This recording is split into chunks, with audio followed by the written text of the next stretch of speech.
Good evening. Good evening, everybody. It's wonderful to see so many people here. My name is Stephen Dunbar Johnson, and as the President International at the New York Times, it is my great pleasure to be the MC for what is the second New York Times debate at the PSIA Youth and Leaders Summit. So, in effect, I'm going to be your autocrat for the evening, the rule maker, rule giver. As a partner and enthusiastic supporter of the YNL Summit since its inception, we at the New York Times are really delighted to bring our debate format here to conclude today's proceedings. The New York Times debate series is intended to create space for balanced, nuanced and respectful argumentation where we can disagree well. So those words, respectful, disagreeing well, are really the operative words that I want you to think about this evening.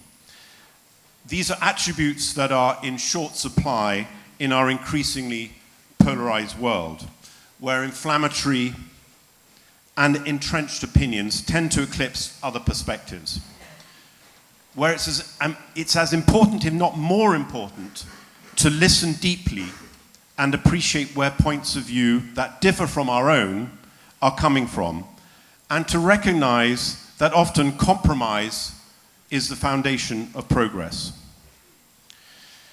We hosted a debate last week in Davos on the day that President Trump gave his speech, a speech that kept our fact checkers at the New York Times very busy.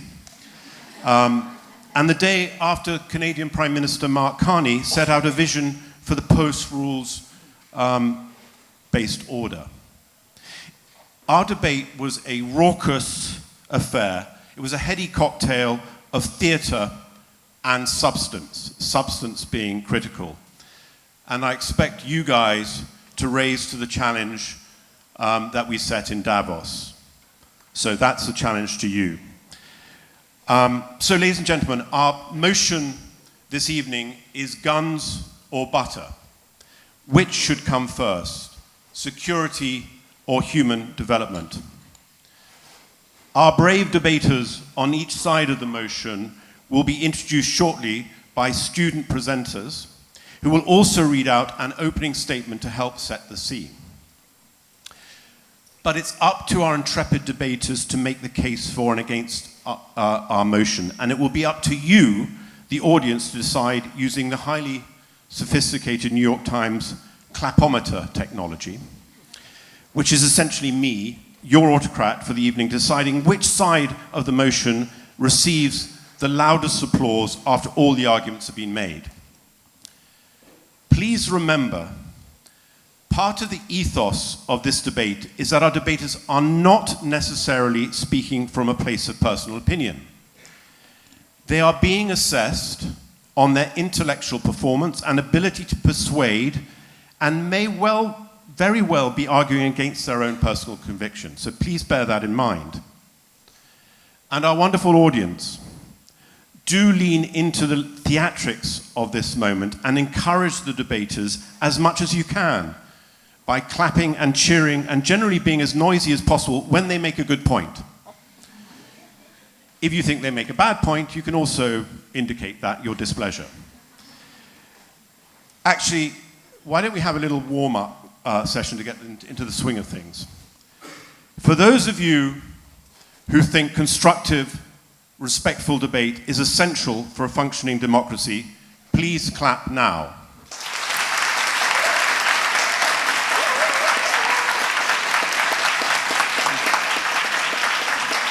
It's okay. I'll give you a 6 on that. It's a good starting point. Okay, listen up, everybody. Let me explain the rules. The first debater from each side of the motion will come up and stand at their respective podiums. Guns, butter. The team from the for team will speak first, followed by the against team, and then we will alternate that for the next time. The for-team debater will remain at the podium whilst the against-team debater makes their case. Then the second debaters for each side of the motion will come up to their respective podiums and again both remain at the podiums to make their case and to listen to the counter arguments. The whole point of the two debaters standing here is also that to show respect and to listen. Each speaker has 5 minutes to make their case. Debaters, a warning, we will be vigilant with the time, so please watch the clock as you will be cut off, that's me cutting you off, after 5 minutes have expired.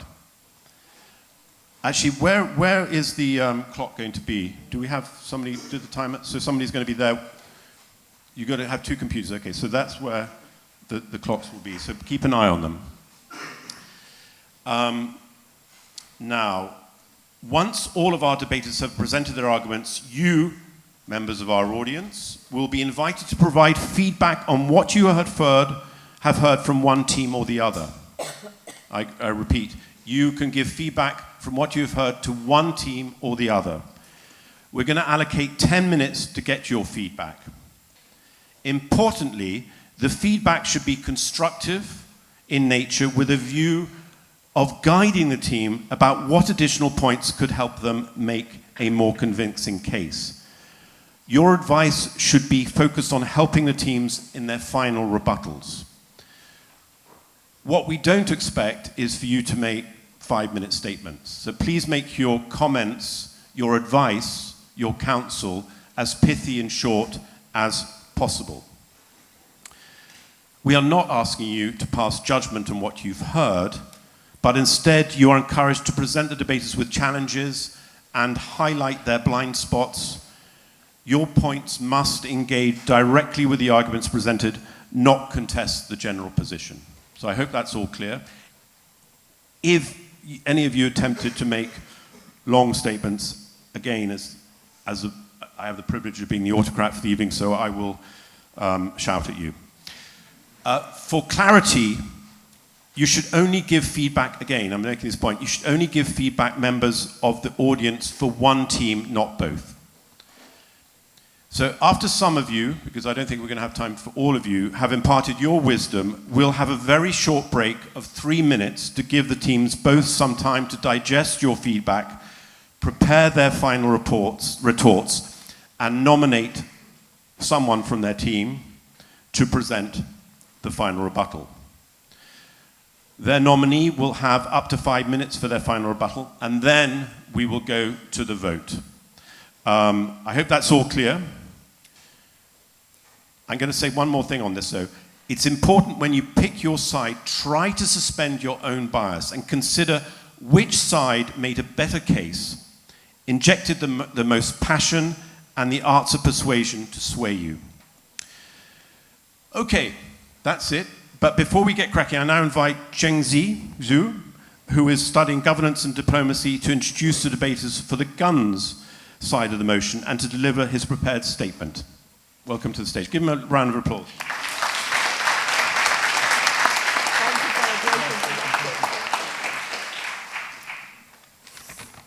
Hello, hello. It's very nice to see a lot of familiar faces here in the audience, and it is my pleasure to be with you here, all here today. I won't bore you too much with the facts and figures, because the reality of the situation is one we know too well. So let me begin by asking you this. How do we keep schools open when teachers are targeted by armed groups? How do we sustain trade when ports are blocked? How do development policies function when the very socio-economic infrastructures that sustain them are deliberately destroyed? Let me be clear. This is not an argument against development. But we must recognize that unresolved conflicts do not merely crowd out developments. It destroys it in its entirety. This is not a hypothetical dilemma, but the reality of a major humanitarian crisis happening right now today. The examples of Syria, Yemen, Afghanistan. They are just a few examples of international humanitarian failures, where we saw billions in aid reduced to nothingness within a span of a few months, sometimes weeks. When their security fell, Development is no more. I believe that this is a central point to our case, as this debate is not solely about values, but about sequence. Human development can be the goal, but security is the precondition. You simply cannot build schools before the ground is safe to play, and you simply cannot empower communities when armed groups control the streets. You simply cannot deliver aid when the state no longer exists. This is not the exception, but the unwritten rule. We are living through a structural shift in what many call the collapse of the rule-based order. The playbook that once ensured stability is no longer respected by those with expansionist ambitions. Whilst in an ideal world, to quote John Lennon, the world will be as one. The lack of security will leave the world in pieces. This is not a possibility. It is simply inevitable.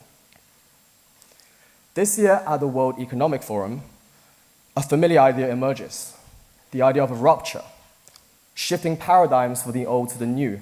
The importance of creating renewed alliances was key to address this rupture. This is a pattern we all know too well, to take up arms with allies or be armed against. In this world, security takes precedence, to protect our citizens and our people.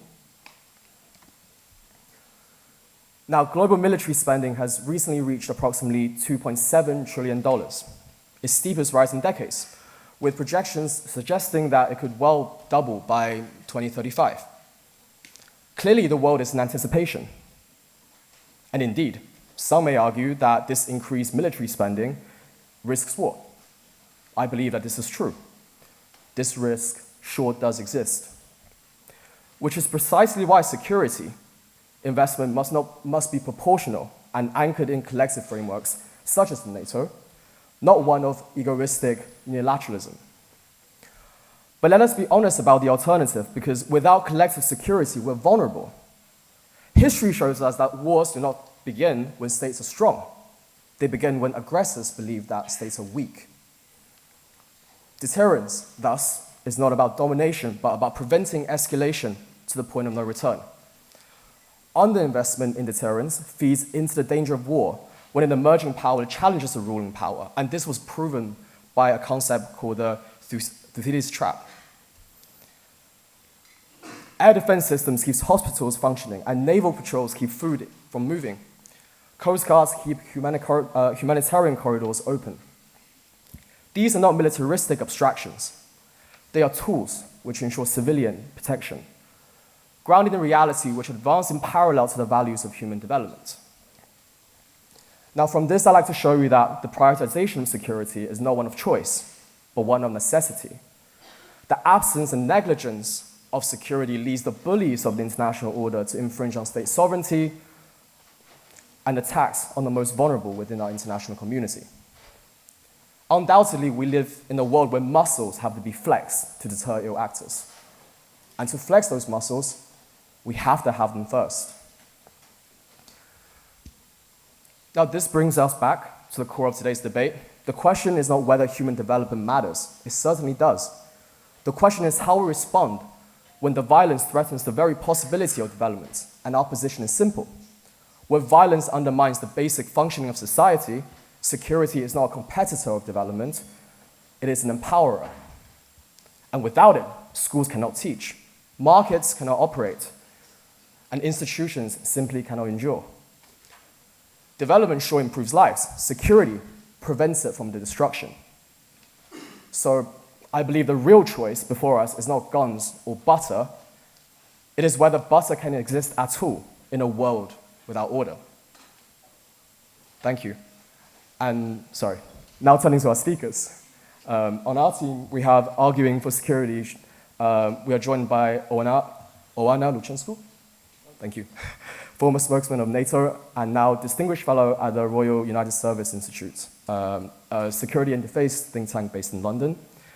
And Alberto Almano, Jean Genet, professor of European Union Law and Policy at HEC Paris, and democracy fellow at the Harvard University. Thank you. I believe I will yield the floor to Paulo. Zhengzi, thank you. Give him a big round of applause. And indeed, Paolo, please come up.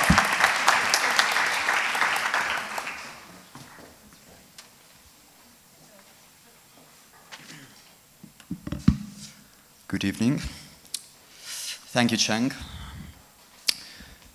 Picking up on what my colleague just said, it's true. We undeniably live in a world that's far more insecure, not just in terms of state defenses, but in the safety of millions of individuals. In just 5 years, overlapping wars, humanitarian crises, and climate shocks have claimed an estimated 2 million lives. From Gaza and Ukraine to Sudan and Ethiopia, human catastrophes are exposing the limits of the international community in addressing them and preventing them. But danger lies not only in the catastrophes themselves, but in the illusions they create. That a world made of well-armed national egoisms that are diverting resources from human development to excessive defense programs could somehow be safer. That misconception is first an act of disloyalty towards history. When, at the half of the of the 20th century, the world's major powers came together to create a system of global cooperation, that was the first time in the history of the human race. When the UN Charter was signed in 1945, the UN Development Programme activated in 1965, or regional organizations such as the European Union were launched. Those projects were not accidents of history. In 1950, global life expectancy stood at around 42 to 45 years. Adult literacy was at 40%, and extreme poverty affected around half of the world's population. Now, until now, development programs, alongside economic growth, have produced unprecedented gains in history, raising life expectancy to over 72 years, increasing global literacy to nearly 90%, and reducing extreme poverty to under 10% worldwide. None of these achievements can be taken for granted, but the system, the architecture that was designed to advance them, is fading. Revisionist powers worldwide are withdrawing from multilateral institutions and ODA programs. It is no coincidence that after 30 years of steady improvement, the Human Development Index has stalled over the last 4 years. The United States, which until recently accounted for over 30% of global funding for development programs, has dismantled its USAID projects and announced its withdrawal from 66 multilateral organizations. In the meantime, the administration announced a new defense budget of $1.5 trillion. So what can we do? As Canada's Prime Minister Carney recently stated, nostalgia is not a strategy. If current frameworks collapse, alternative actors must acknowledge it and pick up the torch. Let me add a personal example I'm very attached to. Last October, I was in Kharkiv, Ukraine, with an Italian NGO to deliver power generators. Many partner associations there expressed a tragic concern over the cutting of USAID funding, as extreme weather conditions are often dealt with without electricity nor heating. In the midst of such a crisis, the European Union stepped in and increased its financial funding to the war-torn country. That's what middle powers must do, at a time when a paradox unfolds. Crises proliferate, yet the development projects that are designed to prevent them and mitigate them are being abandoned. Now, the current frameworks are certainly not perfect, but they are still the most pragmatic instrument to reduce long-term drivers of instability and create the conditions for just peace, before crises explode, while they unfold, and after they end. Let's be clear, this is not a call for appeasement towards expansionist countries, but a plea to understand that the majority of crises today simply cannot just be dealt with a gun. If you imagine a world without human development, that's the world, that's the history that gave us 2 world wars. The path forward to avoid such a dystopian scenario is clear. We must start investing massively where human development programs are the front line, such as the battle against poverty, the battle against extremism, the battle against climate change, and ultimately the battle against human suffering. To discuss this in more depth, let me present the speakers. Please welcome Ms. Kate Gilmore, chairperson at the International Planned Parenthood Federation and former UN Deputy High Commissioner for Human Rights, and Ms. Gabriela Ramos, co-chair Task Force Inequality and Social Financial Disclosure, former Assistant Director General for Social and Human Sciences, UNESCO. Thank you. Hello, thank you very much. Well done. I think that this perfectly set, the stage is perfectly set by both of you, so really very well done. Thank you very much. Very clear, very lucid. Your role now, though, is to be timekeepers or to help make sure that our respective teams can see the clock. Can you see that? We all? Yeah. Okay, so I'm going to invite both the first debaters from each side, Guns and Butter, to come up to the stage. And we're going to start the first round with Guns. And you have now, starting as a clock set, 5 minutes. Off you go. Hello, young leaders. There's a question that people ask me these days wherever I go across Europe, and actually one of your colleagues asked more or less the same question this afternoon. And the question is, will we have war? And my answer is that NATO members are safe today, but to stay safe in the future, we must make some hard choices. Because we live in dangerous times, and both our adversaries and our allies only respect strength. Russia's war in Ukraine is the biggest armed conflict in Europe since World War II. Russia has put its economy on a war footing, spending 40% of its budget on war, producing thousands of attack drones every month, and thousands of cruise and ballistic missiles every year. Since the start of the war, 1 million Russians have been killed or wounded, yet President Putin's objectives have not changed: to control Ukraine, destroy NATO, and restore a sphere of influence. Putin is not preparing for peace, but for long-term confrontation. He couldn't wage his war without support from North Korea, Iran, and China, which has embarked on a massive military buildup of its own, including nuclear weapons. Moscow is also destabilizing societies across Europe, sabotaging railway lines and undersea cables, cyber attacks on parliaments, arson in shopping centers, explosives in DHL packages, drones over airports. The foundation of any society is peace and security, but peace has a price. During the Cold War, European countries spent around 4% of GDP on defense. Together with a US nuclear umbrella, that ensured that the Cold War did not get hot. The Soviet Union knew that the cost of any aggression would be much higher than the benefit, so it didn't even try. That's how deterrence works. As tensions went down, so did defense budgets. By 2014, the average was 1.5% of GDP, and that's when Russia annexed Crimea. The peace dividend, the money not spent on defense after the Cold War, is estimated at over 4 trillion euros. It enabled the EU to fund the most generous welfare system in the world, taking up around 1/3 of GDP. It also enabled Europe to become the world's largest provider of development aid. So Europe had lots of butter and some to spare and hardly any guns. But how sustainable was that? For decades, Europe relied on cheap gas from Russia, cheap goods from China, and security guarantees from the United States. That model is gone, leaving European governments to face real dilemmas. 1 billion more for defense may mean 1 billion less for pensions or development. Yet, faced with Russia's aggression, China's challenge, and America's unpredictability, Europeans must reduce their vulnerabilities and become more self-reliant.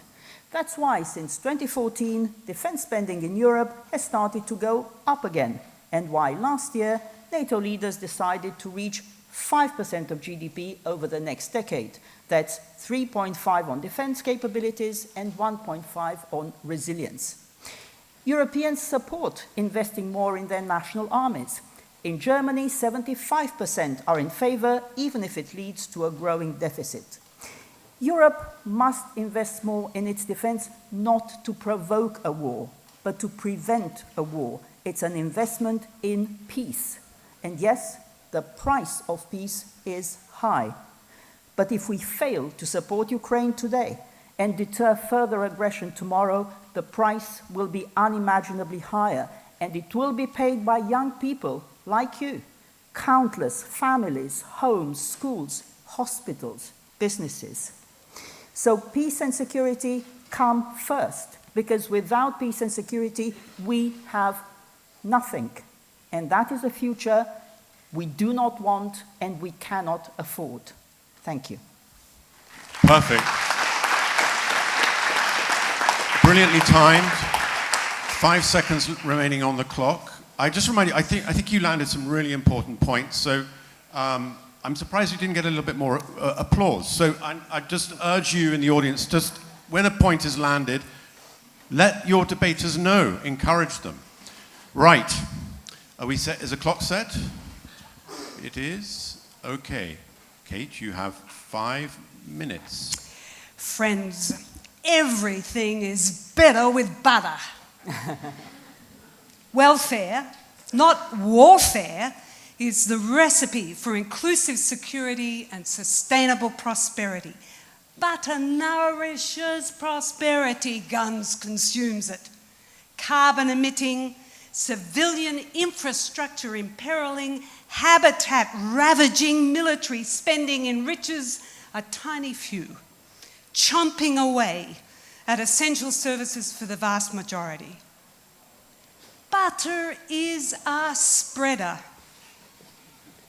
Since 2000, international butter has helped halve extreme poverty, saved more than 70 million children from death thanks to vaccinations, reduced AIDS-related deaths by 70%, no gun required.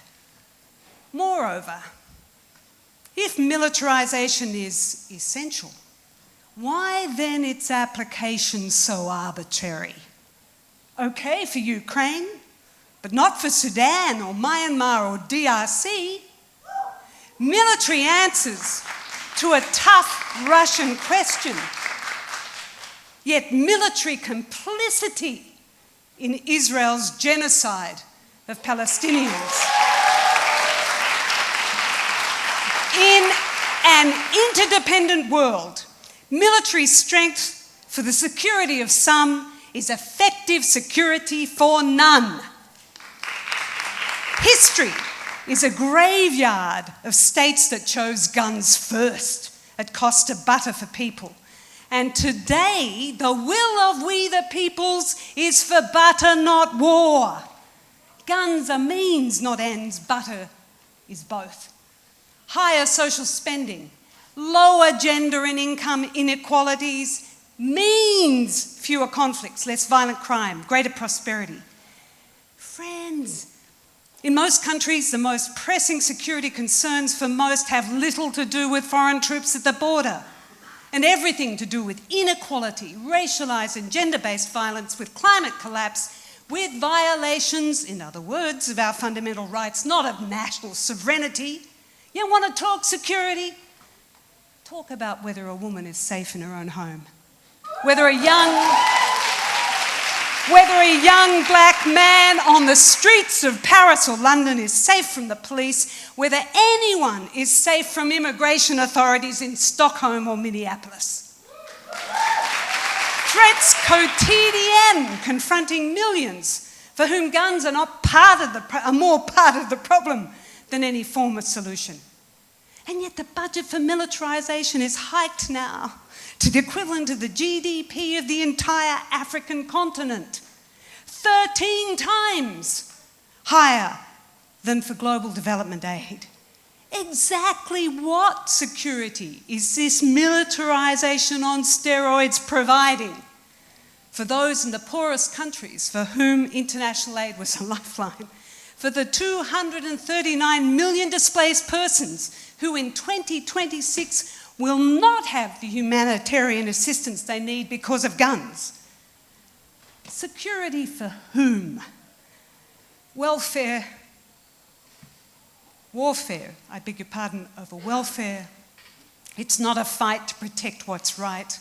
It's a battle to guard the interests of might. It's overwhelmingly Western. It's laced with racism and misogyny. It's US-centric. It's plutocratic. It's brutalist in its scramble for diminishing natural resources and protection of asymmetric accumulation. And their betrayals of the Geneva Conventions and international human rights law now marketed as if the end of the rules-based order, as if a thief caught red-handed in their theft can declare an end to property law. Maybe Top Gun is high-grade entertainment, certainly beloved by its Pentagon sponsors and the Tom Cruise wannabes, but it's no-grade policy for the greatest threat to human security, which is a global economic system that has allowed 22 men to hoard more butter than all of Africa's women combined. Today's rampant militarization, it's not to protect us, it's to protect them. Well done. Right on the button in terms of time. Okay, we're going to... our next speakers, would you want to the stage? We're going to set the clock again. You ready? 5 minutes. The floor is yours. I know what many of you are thinking right now. We don't need more guns. This leads to warmongering. I understand this instinct. It's also mine. Certainly was when I was your age, and I lived in a very different world. And I hear Kate, I hear Paolo. But this is a kind of world where only few of us have this kind of experience, the experience of being threatened. Nearly everyone alive today has lived in a world dominated by one or two superpowers. That world was not peaceful, but it was predictable. And that predictability is kind of gone. And you know what, Kate? The militarization has already happened. It's happening right now. Russia invaded Ukraine, China threatens Taiwan, and the question is whether democracy are going to be able to defend themselves.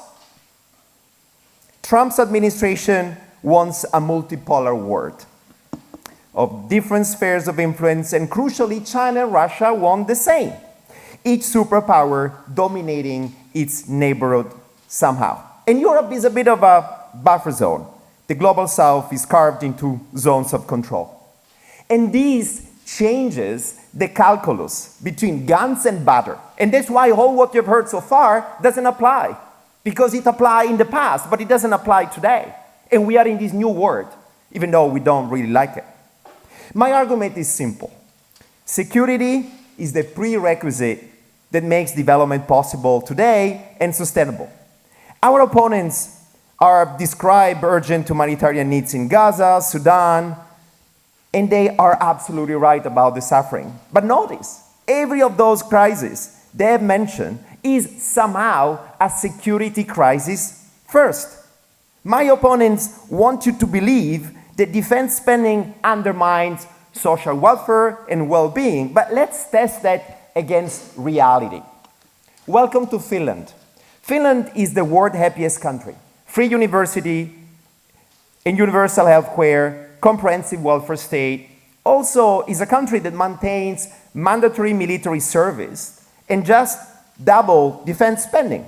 Why? Well, over 1,000 kilometers border with Russia, and they continue spending 12 times more on social welfare than in defense. So they spend a bit in defense, but they spend much more in social welfare. Another example, South Korea, devastated in 1953.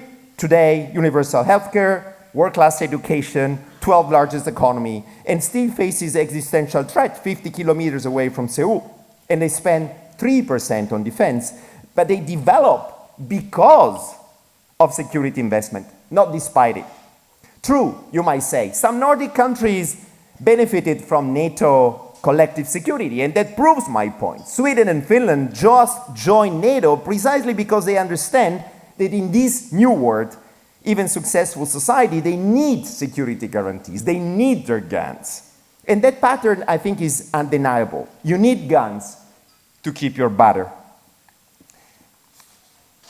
I know this audience cares about human rights, self-determination, international law. So do I. But that's why I'm making this argument. You cannot be for international law today and be against the means to enforce it, to make it relevant. Otherwise, we're going to be falling in love with a big idea. In this emerging new world, a multipolar world where great powers want spheres of influence, that truth is more urgent than ever, and we need to wake up, and not just wake up, we need to stand up and realize it. So let me reframe what this debate is really about. The question is not guns versus batter, it's which kind of world order we want to live in. This is the big question. It's a difficult one. Do we want to live in a multipolar world of spheres of influence where democracies exist at authoritarian pleasure, a bit like now, if you look at Europe from Paris, or a world where democracies have the capacity to defend their autonomy and choose their own path? No. I say no to the NATO Secretary General's statement of a few hours ago. I say no. Mark Rutte, this is not dreaming. This is the reality of today. And each country has to give itself the means to enforce the values it believes in. In that framing, security is a progressive position. Defending democratic space for human development against those who would eliminate that choice. And I close. The inconvenient truth is that last point. You need guns to protect your right to make, choose, and eat your butter. That's not militarism. That's how democracy looks like in today's world. Thank you.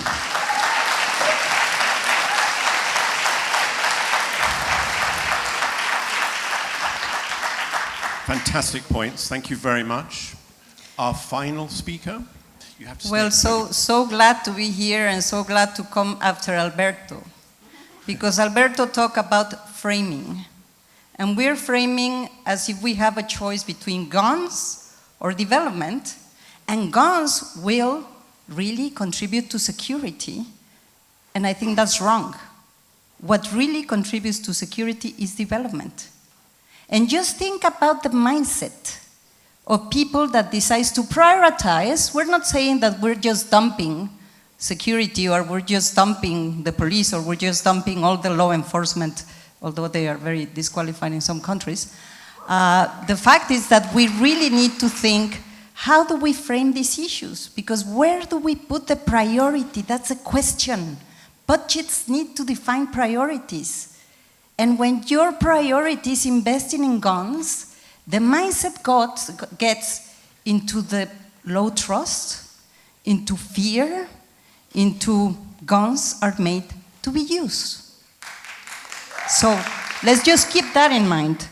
And then when governments invest heavily in weapons, and we have seen it all through the history, they also invest in erecting walls.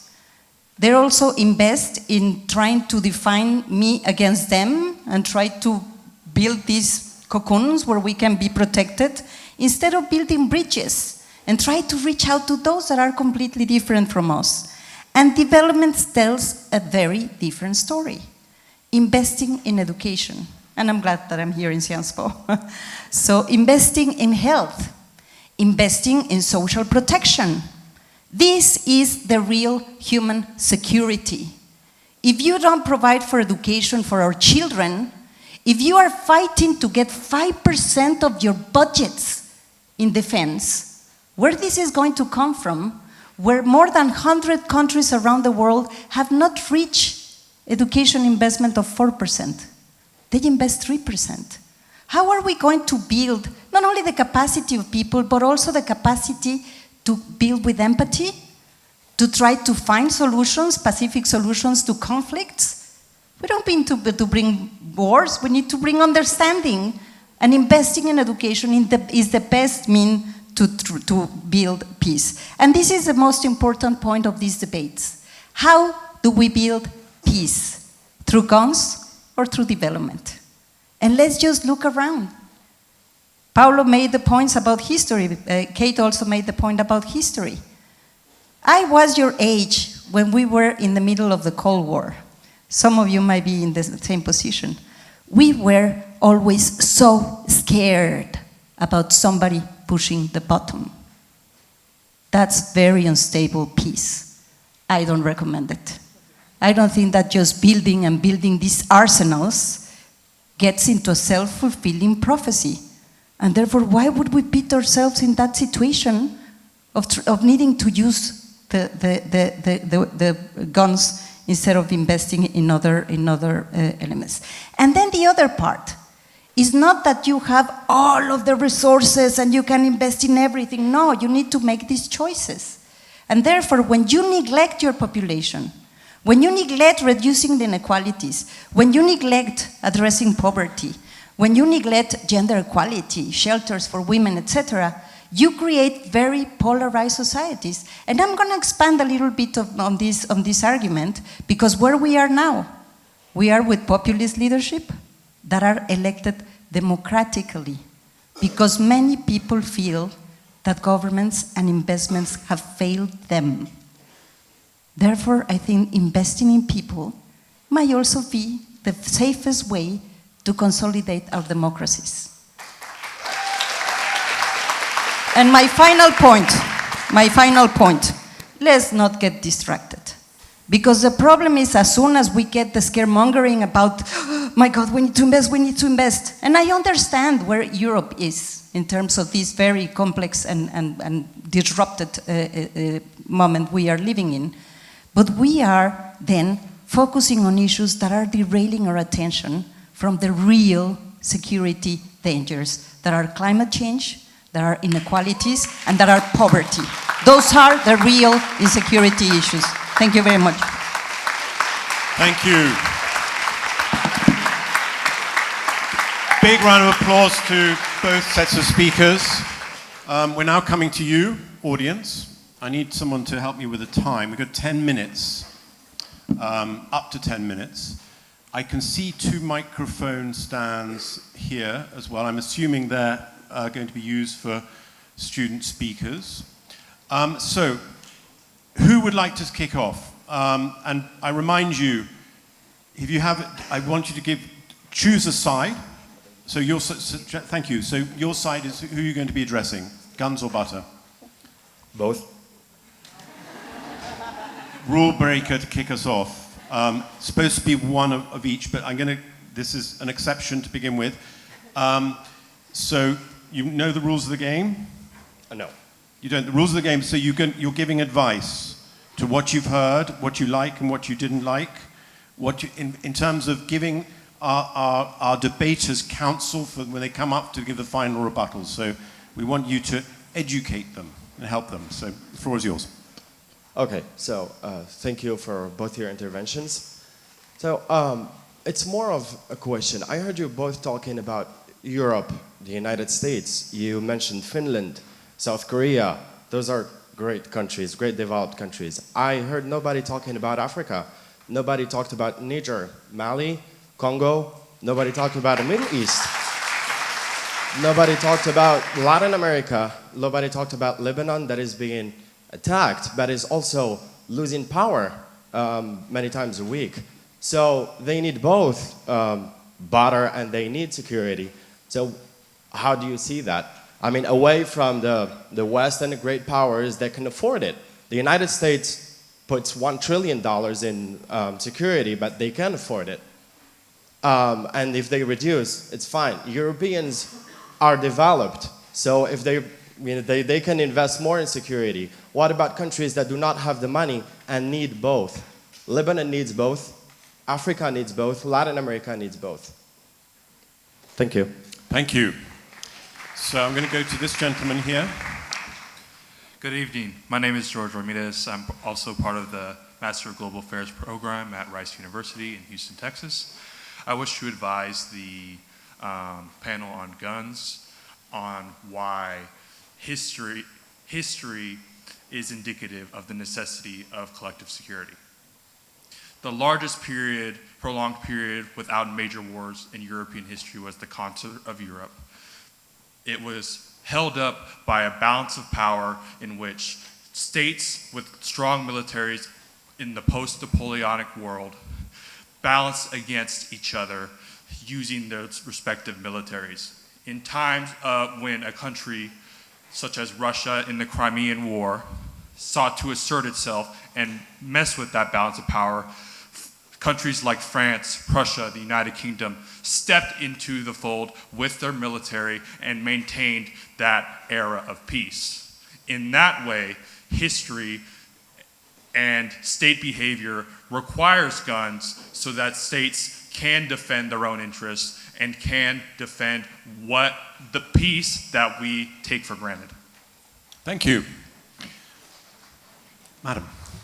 Good evening, everyone. I would like to address the Butter group. So thank you so much for your arguments, and I completely agree with all of them. I just had a suggestion for a further point that could be made, given that the opposing group talked a lot about protecting democracy. Maybe it's important to remind how equality is essential for real democracy, because only with having certain capabilities and a certain equality, people can truly make their voices heard.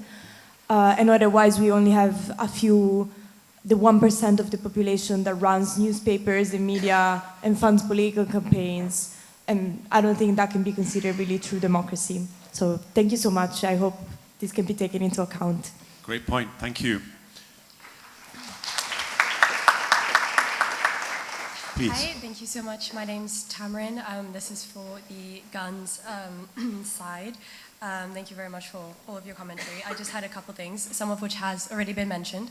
But your example, when you spoke about the Cold War and how Russia was deterred from acting, I think we do once again have to ask what about Africa. Africa was used as a second chessboard to, well, obviously there were autonomous African actors in that space, but it was used as a space for competing powers to act out their frustrations when they could not get involved in Europe. So that's one thing I wanted to mention. The other was, once again, as someone mentioned, there has been no mention of those who are not protected. It's very European, US-centric in a lot of this argument. And lastly, I think we should acknowledge that a lot of this security GDP, 5%, is going towards keeping people out of Europe. People who are trying to access Europe, asylum seekers, refugees, cannot access legally Europe, and so they have to seek alternative means, and a lot of the security is being put into Frontex. A lot of that funding is going towards Frontex to harm people, to arrest them, to violate their rights, international human rights. And so I wouldn't necessarily say all of that is going towards defense. I would say it's going towards offense to keep people out. And also it's also going towards meddling in other people's wars to perpetuate their own motives. So that's Thank you. what I want to say. Thank you. Actually, gave some good arguments there for the Butter team too, so very good. Thank you very much. Please. Okay, so this kind of builds on a few things already said, but Ms. Ramos talked about the Cold War and about the fear of that button being pushed. However, I think the gun side could argue that this is obviously deterrence, but also a lack of equality in military strength, right? The way that a lot of global South countries have kind of proven their mettle on the global stage, Vietnam in their defeat of Western powers, China's rising military capability, military strength gains respect. And another thing against development, which they could have said, was that development itself is dependent even more on power structures and hierarchies. And I'm an international development student, and I believe that development is inherently neocolonial, right? You look at the way that refugees and asylum seekers from Ukraine are being treated compared to the ones from Afghanistan, from Iran, from other places around the world, and you clearly see that there's neocolonial tendencies, racism embedded in the structures of development. And in that sense, guns actually create more equality than development does. So on the broader scheme of things, if you want to fix social issues, guns seem to be potentially a better way of doing it, historically speaking. Thank you. Round of applause. I'm watching the clock here, so please try and make you're going to go first? Yep. You make your points as pithy as possible. Thank you. So Julia Kobik, International Security. I have a financial and economic criticism for the guns team. I'd like to bring up a figure that was mentioned in the previous conference, which is that for every $1 spent on development, $103 of military spending can be avoided, and that is a figure from the International Monetary Fund. So with that in mind, how can you defend defense spending when it is simply, well, seems to be less efficient? Thank you. Thank you. That was for the butter team, I think. Yes, please. Yeah, hello, thank you. My name is Daniela Pineker. I'm from Leiden University. Actually, I'm not studying here, so I came from the Netherlands. And my question would be directed to Alberto Alemano. You were making two points, one on the budget and mentioning Finland spending money into defense, but also social spending. But I can also see in many European countries, for example, coming from the Netherlands, there's been budget cuts on universities, on education, and this money is mostly by right-wing or centrist governments it's not like in the example that you have mentioned in Finland, that they spend money on defense and also spend it on the welfare state, but it is taken out of welfare and put into defense. And I can also see the same in Germany, the country that I'm originally from. And yeah, maybe you can say something about that. And another thing that you have said, you have talked about international law and that we need guns to enforce it. Now, when we look at Donald Trump, someone who's the leader of the US right now, and yeah, a person that definitely does not care about international law and has proven that many times. Well, he has a lot of military power, but like, does one thing that you said, military power and putting more money in defense, go hand in hand with enforcing international law if we give it to the wrong people? Thank you very much. Thank you. We've got may have to run a little bit over because we've got two more here. So, but try and make your points very concise. Yeah, mine's relatively brief. Hi, my name is Kate Fraser. I'm an international development student here from Minneapolis. And my question is, earlier you guys referred to a lot of current crises today as being both security crises and humanitarian crises. But what do you have to say about situations like Gaza, where in Trump's so-called peace plan, they're being forced to demilitarize?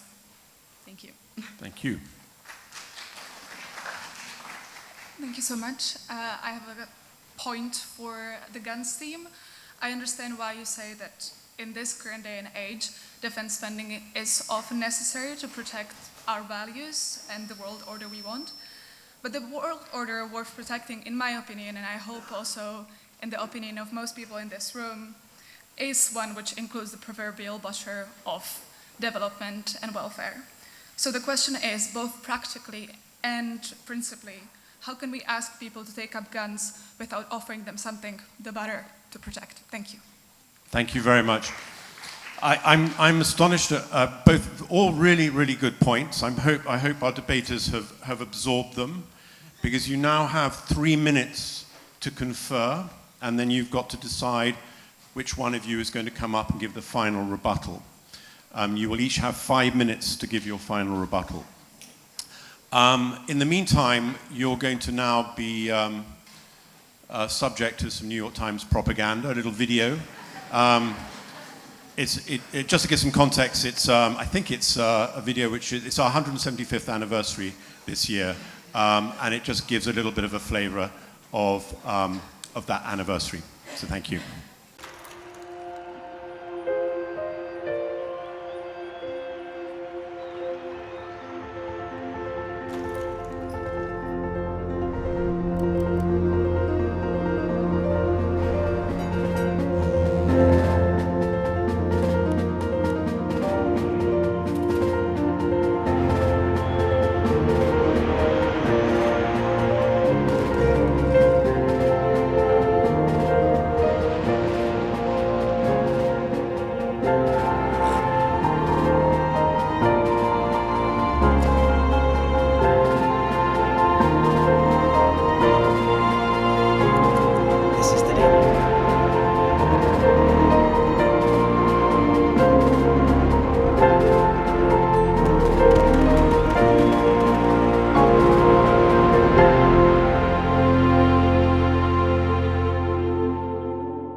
Okay, we've come to the moment of the final rebuttals.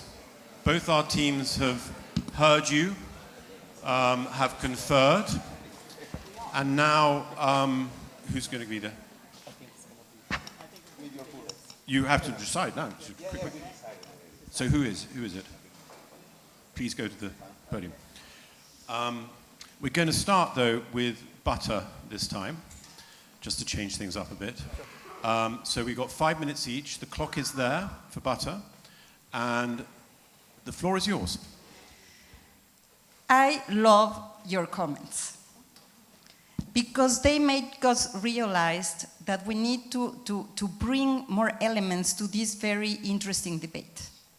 We have been hearing that we need arms to protect democracy, to defend ourselves, to fight the bad guys, etc., etc., etc. I just want to ask my wonderful colleagues, what do you do when arms are flowing with dictators in Africa? What happens with guns that goes in the hands of drug cartels in Mexico? What happens with democracy? You talk about democracy. And you think about that investing in guns is because people are really thinking about security and how to really bring people together. And no, they're very powerful lobbyists in the democracies in which we live that are really putting the emphasis in trying to bring more guns to the table. And as I said, guns are made to be used. And then we fall into the self-fulfilling prophecy in which we don't invest in what is important to bring education, to bring health, and to bring what I have mentioned, and then we bring guns to all these situations. Who sold the guns to Israel? Who sold the guns to all the Africans that have been suffering from dictatorship? Or in my own continent, in Latin America? Who is trading with these issues?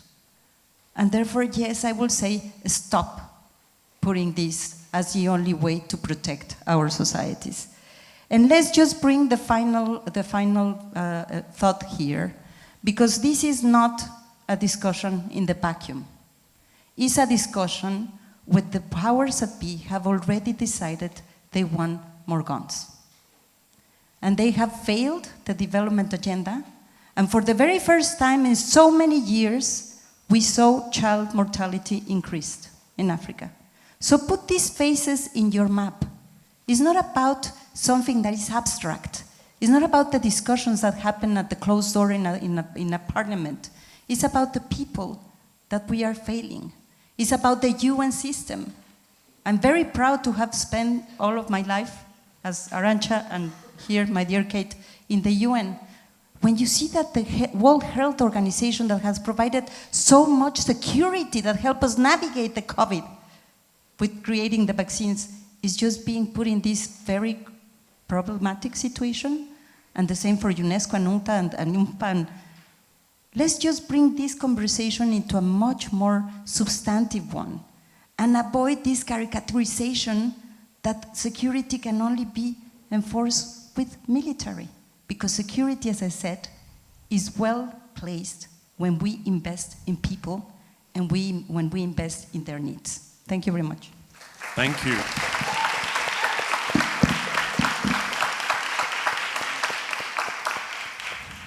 Guns, the floor. Dear Gabriela, dear opponents, I would love to believe that education and human development may defend our people when they are threatened right now, when there are drones on our airspace, when there are already hundreds of thousands of people being killed. In that moment, your assessment changes. You're not going to be biased against the possible use of guns. You simply cannot afford the moral possibility of saying we're not going to be using guns. You need guns there, and careful. Here there's a big misunderstanding. Don't be mistaken. We're not here to say that we need guns to use the guns, but we need to use the guns when there will be time to use the guns. So in other words, the default is to have the guns there, but not to be used. Because the only fact of having them give you power, give you projection that prevents the enemy from attacking you. What if Ukraine would have not given up on the nuclear a few years ago? What do you think about the counterfactual? How different would be this scenario? Being weakened and looking weakened make you weaker and create the condition, which is almost a provocation, that since we are becoming so weak, we are alone, unable to protect ourselves. Think about what happened in the last few days. The symbolic sending of a few troops, everybody derided the Europeans, to Greenland, was enough, in essence, to create a different calculus for the US administration and to say, oh, perhaps if we go there, it's going to be too far. And that alone was incredibly powerful as an illustration, as an example. Each country in the world has a duty to protect its own people. And the only way it can do this is to show to be prepared if something bad happens. And we just show you that something bad can happen more often than in the past. This is true for any region of the world. It is true even more for regions of the world, being in Africa, being in Latin America, where this calculus between guns and battery become even more important. And finding the right balance between the two is so essential because, of course, each country has to do both. I'm fully aware that some countries are today making these trade-offs, and they are very tempted to move away some resources from social welfare to the guns. They haven't adjusted because, as we have heard from Oana, for too long in many countries, we could rely on these security guarantees coming from outside. It's no longer the case. This calculus has to be remade. And I think many countries around the world can actually get it right. They can learn from not making such a mistake in this particular moment. I'm going to conclude by saying that you might have realized I hate guns. I do. I didn't do my military service. I was a conscientious objector. I actually had to spend 18 months as opposed to 10 months doing my service a few years ago. I'm as old as at the time there was conscription. So I come from that background. But rationally, I really think that in these new circumstances, we need to question ourselves. We cannot be naive. We cannot afford it. And this is a responsibility. You're going to be leaders. You're going to be taking decisions to protect not yourself, but other people. And to do that calculus, you need to be much more self-aware and to be ready to give up your idealistic instinct and saying, only batter, no guns. The guns are a prerequisite. I'm sorry to say so. Thank you. Thank you very much.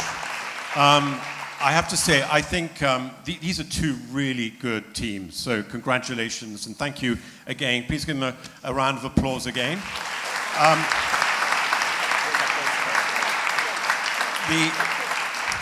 It's actually such a compelling subject.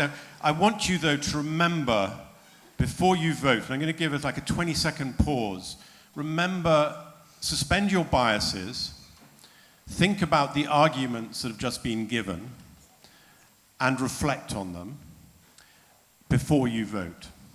Because I think instinct for many of you is to go one way, understand that, but the point of this is to do deep listening and not perhaps feel that you feel one way or the other, but based on what you've heard, the arguments of what you've heard, then please make your vote. So I'm going to give just 15, 20 seconds for you just to reflect on that, and then I'm going to ask you to vote. And voting, please remember, is noise.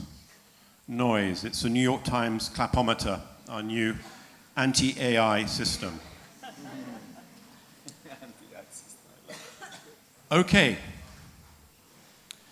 So, for those in the House that believe that security should come before human development, please clap now.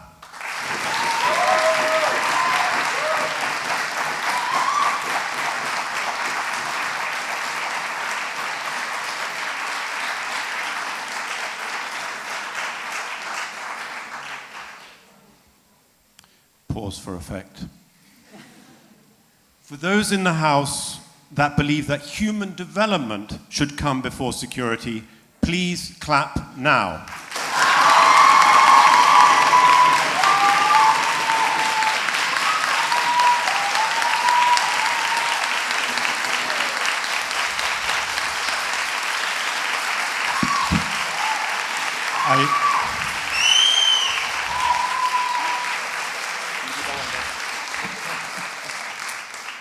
human development has it. Thank you.